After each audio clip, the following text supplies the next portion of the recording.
Hello, mystery solvers.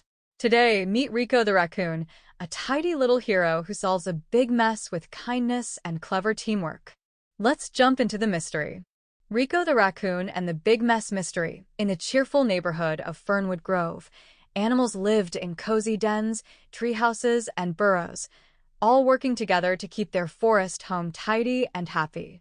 And no one loved cleaning and organizing more than Rico the Raccoon. While most raccoons were known for making messes, Rico was the opposite. He cleaned messes. He dusted mushrooms, washed river rocks, and even swept paths with a leaf broom. Everything has a place, he liked to say. His friends called him the Tidy Tail. But one morning, when Rico stepped outside with his acorn mug of warm cocoa, he gasped. The forest was a mess. Crushed berries on the trails, torn leaves in the ponds, feathers and wrappers scattered everywhere. Who did this? Rico cried.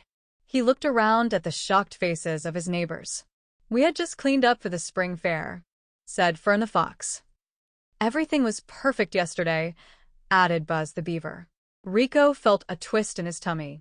The fair was just one day away. He decided then and there, I'm going to solve this mystery. And clean it up too. First moral: when things go wrong, take responsibility, not just for blame, but for making things better. Rico grabbed his notebook and magnifying glass. He asked questions, took notes, looked for tracks. Near the crushed berries, he found paw prints. But not raccoon prints. They were webbed. Like a duck? He followed the prints to the riverbank, where he found Darby the duckling, looking very guilty.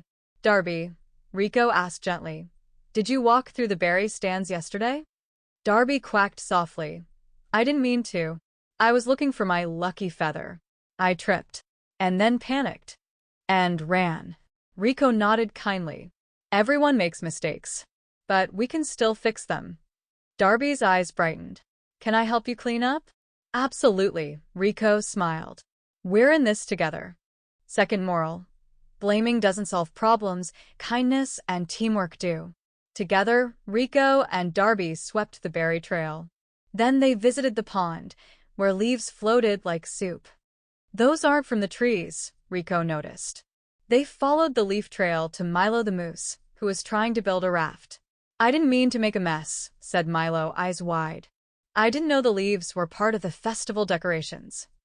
That's okay, said Rico. Now you know. Want to help us tidy up? Soon, Milo was using his big antlers like rakes, piling leaves into neat bunches. More animals joined. Fern the Fox washed the berry stains. Buzz the Beaver fixed broken signs. Even the shy turtles helped organize pebble piles. By the end of the day, the forest was cleaner than ever before. Third moral: when everyone helps, no mess is too big. The next day, the Fernwood Spring Fair sparkled with beauty. Garlands swayed. The trails were spotless. The berry stand looked perfect, and the pond shimmered with floating flower boats. Rico stood with Darby and Milo, hearts full of pride. Elder Birch, the wise deer, clapped his hooves and said, this fair was almost lost to a big mess. But a small group of helpers made it happen again. To Rico the Raccoon, our mystery solver, kindness leader, and tidy tail, we say thank you. Everyone cheered. But Rico raised his paw and said, I didn't do it alone. We all helped, and that's what made it special. From that day on, whenever someone saw a mess in Fernwood Grove, they didn't complain. They picked up a leaf broom and said, let's clean it up, the Rico way. The end. Moral value summary: take action when things go wrong. A kindness and teamwork fix more than blame ever could.